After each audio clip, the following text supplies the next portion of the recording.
എനിക്ക് കഴിഞ്ഞ ദിവസം ഒരു വെഡിങ്ങിന്റെ ഇൻവിറ്റേഷൻ കാർഡ് കിട്ടി. അതിനകത്തൊരു സിമ്പിൾ ഉണ്ടായിരുന്നു, ഇങ്ങനെ കൈ പിടിക്കുന്ന ഒരു സിമ്പിൾ. അപ്പൊ എനിക്ക് ഭയങ്കര ഇഷ്ടമായി അത് കണ്ടപ്പം. അപ്പൊ ഞാനിങ്ങനെ അതിനെക്കുറിച്ച് ഇങ്ങനെ ആലോചിച്ചു, നമ്മൾ എപ്പോഴൊക്കെയാണ് ആരുടെയെങ്കിലും കൈ പിടിക്കുന്നത്? ഇപ്പൊ നമ്മളൊരാൾ ഗ്രീറ്റ് ചെയ്യുമ്പോൾ വെൽക്കം ഇല്ലെങ്കിൽ ഗുഡ് മോർണിംഗ് അങ്ങനെ പറയുമ്പം അതിനർത്ഥം ഇത്രേ ഉള്ളൂ, you are part of the team, welcome എന്നൊക്കെ പറഞ്ഞ് അങ്ങനെ കൈപിടിക്കും. പിന്നെ രണ്ടാമത് നമ്മൾ ഈ പറയും വെഡിങ്ങിന് കൈപിടിക്കുന്ന ഒരു വലിയൊരു കവനന്റ് എല്ലാവരോടും പറയുവാണ്, എല്ലാവരുടെ മുമ്പിൽ വെച്ച് പറയാണ്, ടിൽ എൻ്റെ ലാസ്റ്റ് വരെ ഞാൻ നിന്റെ കൂടെ ഉണ്ടെന്നൊരു വലിയ ഉറപ്പ് ഈ ഹസ്ബൻഡ് വൈഫ് അങ്ങോട്ടും ഇങ്ങോട്ടും എല്ലാവരുടെ മുമ്പിൽ വെച്ച് കൊടുക്കുന്നതാണ് ഈ കയ്യെ പിടിച്ചത്. പിന്നെ വേറൊരു ഇതെന്ന് പറയുന്നത്, ഇപ്പം ഒരാളെ ഭയങ്കര സങ്കടപ്പെട്ടിരിക്കുകയെന്ന് വെച്ചാൽ അന്നേരം സങ്കടപ്പെട്ടിരിക്കുന്ന സമയത്ത് അവർക്ക് ഇത് കംഫർട്ട് കൊടുക്കുമ്പോൾ ഇറ്റ്സ് ഓക്കെ, എല്ലാം ശരിയാകുമെന്ന് പറഞ്ഞ് നമ്മൾ അങ്ങനെ കൈ പിടിക്കും. ഇല്ലിപ്പോൾ രണ്ടുപേരും നടന്നു പോകും, ഹസ്ബൻഡ് വൈഫോ അല്ല ഫ്രണ്ട്സ് നടന്നു പോകുമ്പോൾ കൈ പിടിക്കത്തില്ലേ? എന്നാൽ ഇത് അത്ര അവർ കാണിക്കുന്നത് ഇങ്ങനെയുള്ളൂ, ഇത് ഒറ്റയ്ക്കല്ല, ഞങ്ങൾ ഒരുമിച്ചാണ് എന്നുള്ള ഒരു ലോകത്തെ കാണിക്കുകയാണ്, കൂടെ ഉണ്ട് എന്നുള്ള. പിന്നെ ഇപ്പോൾ ഒരാൾ താഴെ വീണ് കിടന്നാൽ നമ്മൾ അവരെ പൊക്കി എണീക്കിപ്പിക്കും, കയ്യെ പിടിച്ചിങ്ങനെ പൊക്കി എണീക്കുമല്ലേ. അങ്ങനെയൊക്കെയാണ് നമ്മൾ കയ്യെ പിടിക്കുന്നത്. ഈ കൈ പിടിക്കുന്ന ഈ സിമ്പലിന് വെറും ഒരു സിമ്പിൾ എന്നതിനേക്കാൾ വലിയൊരു മെസ്സേജാണ് നമുക്ക് നൽകുന്നത്. കാരണം ഇത്രേ ഉള്ളൂ, നീ ഒറ്റയ്ക്കല്ല, ഞാനുണ്ട് എന്നുള്ളത് ഒരു മീനിങ്ങാണ്. ഞാനൊരു ഒരു കൊച്ചു സ്റ്റോറി. ഇപ്പം നമ്മൾ റോഡ് ക്രോസ് ചെയ്യുകയെന്ന് വെച്ചു നമ്മുടെ കുഞ്ഞുമായിട്ട്. അപ്പം നമ്മൾ എന്നെ എടുക്കും, നോർമലി നമ്മുടെ കുഞ്ഞല്ല നമ്മുടെ കയ്യെ പിടിക്കും, നമ്മൾ നമ്മുടെ കൊച്ചിൻ്റെ കയ്യെ പിടിക്കുമല്ലോ റോഡ് ക്രോസ് ചെയ്യുമ്പോഴത്തേക്കും.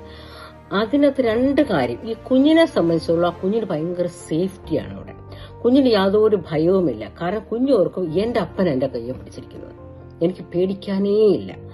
ആ സെയിം ഇത് തന്നെ ഈ അപ്പൻ ഓർക്കുന്നത് തന്നെയാണ്. അപ്പന്റെ മനസ്സിൽ എന്റെ കുഞ്ഞാണിത്, ഈ റോഡ് ക്രോസ് ചെയ്യുന്നതിന് വരെ എന്ത് സംഭവിച്ചാലും ഞാൻ കൈവിട്ട് കളയത്തില്ല, കാരണം എന്റെ കുഞ്ഞിന്റെ കൈ ഞാൻ പിടിച്ചിരിക്കുവാണ്. നിങ്ങൾക്ക് ആ ഭയങ്കര ആ ഒരു ബോണ്ടിങ്, അഷുറൻസ് അതിൻ്റെ അകത്ത് ആ കൈപിടുത്തത്തിൽ നിന്ന് നിങ്ങൾക്ക് മനസ്സിലായോ? നമ്മൾ റീസെന്റ് നാട്ടിലൊരു ഇൻസിഡന്റ്, ബോട്ട് മറിഞ്ഞിട്ടൊരു അമ്മയും കുഞ്ഞിന്റെയും ആ പിക്ചർ സോഷ്യൽ മീഡിയയിൽ അങ്ങ് ഓടി നടന്നായിരുന്നു, ഭയങ്കര വൈറലായിരുന്നു. എനിക്കത് കാണുമ്പോൾ ഭയങ്കരമായിട്ട് ഞാൻ ചിന്തിക്കുന്ന ഒരു കാര്യം എന്താണെന്ന് വെച്ചാൽ, ഈ കുഞ്ഞ് അവന്റെ ലാസ്റ്റ് ബർത്ത് ശ്വാസം എടുക്കുന്നിടം വരെ ആ കുഞ്ഞ് എൻ്റെ മനസ്സിൽ എനിക്ക് ഭയമില്ല, കാരണം എൻ്റെ അമ്മ എന്നെ മുറുക്കെ പിടിച്ചിരിക്കുവാന്നല്ലേ ആ കൊച്ച് അതിൻ്റെ അകത്ത് ഓർത്തത്. ഈ അമ്മയും എന്നാ സംഭവിച്ചാലും, ഞാൻ മരിച്ചാലും ഞാൻ എൻ്റെ കുഞ്ഞിനെ വിട്ടു കൊടുക്കത്തില്ല എന്ന് പറഞ്ഞ ഹോൾഡ് ചെയ്യുന്ന ആ കരം അല്ലേ. അപ്പൊ ഇത് ഭയങ്കര ഇമ്പോർട്ടൻ്റ് ആയി, കരം എന്ന് പറഞ്ഞാൽ ആ ഹോൾഡിങ്ങിന് ഭയങ്കര ഒത്തിരി മീനിങ്സ് ആകട്ടോ അതിൻ്റെ അകത്തുള്ളത്.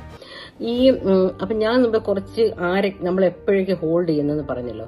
പക്ഷെ ഈ ലോകത്തിലെ നമ്മുടെ ഒക്കെ ജീവിതം വെച്ച് നോക്കുവാണെങ്കിലുണ്ടല്ലോ, നമ്മൾ എത്ര ഈ അഷുറൻസ് കൊടുത്താലും ദർ ആർ സിറ്റുവേഷൻസ് നമ്മൾ ഈ കൊടുക്കുന്ന വാക്ക് നമ്മൾ മാറ്റും. നമ്മൾ ഹ്യൂമൻ ബീയിങ്സ് ആണ് അല്ലെ. ഹസ്ബൻഡും വൈഫും പ്രോമിസ് ചെയ്താലും എത്രയോ ഹസ്ബൻഡും വൈഫും അവസാനം വരെ ഒരുമിച്ചില്ലാതെ മാറിപ്പോയിട്ടുണ്ട്. എത്രയോ അമ്മ അല്ലെങ്കിൽ അപ്പൻ ആ കുഞ്ഞിനെ വെട്ടിച്ച് പോയിട്ടുണ്ട്. പക്ഷേ ബൈബിളിൽ വായിക്കുമ്പോൾ ഭയങ്കര ഒരു ഇമ്പോർട്ടൻ്റ് ഒരു കാര്യമുണ്ട് കേട്ടോ.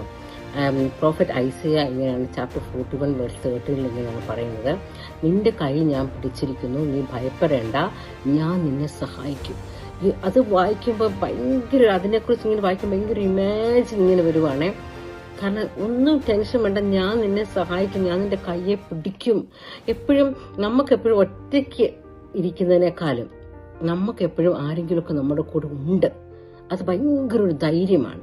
ആൾക്കാർ ഈ ലോൺലിനെസ് ആയിട്ടാണ് അവര് സാഡായിട്ട്, ഫ്രസ്ട്രേഷനായിട്ട്, ഡിപ്രഷനായിട്ട് അവരുടെ ലൈഫ് അങ്ങനെ അങ്ങ് തീർന്നു പോകുന്നത്. പക്ഷേ നമുക്ക് ആരെങ്കിലുമൊക്കെ ഉണ്ട് നമ്മളെ സ്നേഹിക്കാൻ, നമ്മളെ കരുതാൻ, ഇല്ലെങ്കിൽ നമ്മുടെ കയ്യെ പിടിച്ചുകൊണ്ട് നടക്കാനില്ല, നമ്മളെ കംഫർട്ട് ചെയ്യാൻ, അങ്ങനെ ആരെങ്കിലും ഒക്കെ ഉണ്ട് എന്നുള്ളൊരു ചിന്തയുണ്ടെങ്കിലുണ്ടല്ലോ, നമുക്ക് പ്രത്യേകിച്ച് ഉടനെ നമുക്ക് അസുഖങ്ങൾ വരികയോ നമ്മൾ അങ്ങനെ ഡിപ്രഷൻ സ്റ്റേജിലൊന്നും പോകത്തില്ല.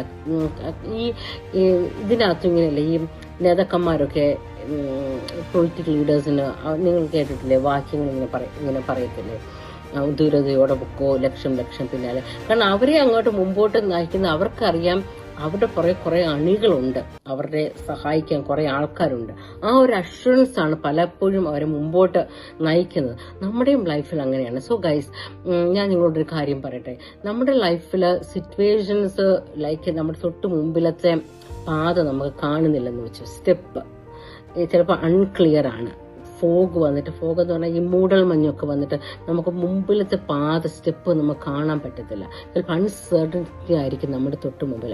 അങ്ങനെയൊക്കെ സിറ്റുവേഷൻ നിങ്ങളുടെ ലൈഫിൽ കൂടെ നിങ്ങൾ ഗോ ത്രൂ ചെയ്യുമ്പോൾ ഒറ്റൊരു കാര്യം ഞാൻ പറയട്ടെ, ജസ്റ്റ് ഓർക്ക് ഈ വാക്യം, ഭയപ്പെടേണ്ട, നിന്റെ കൈ ഞാൻ പിടിച്ചിരിക്കുവാണ്, ഞാൻ നിന്നെ സഹായിക്കും.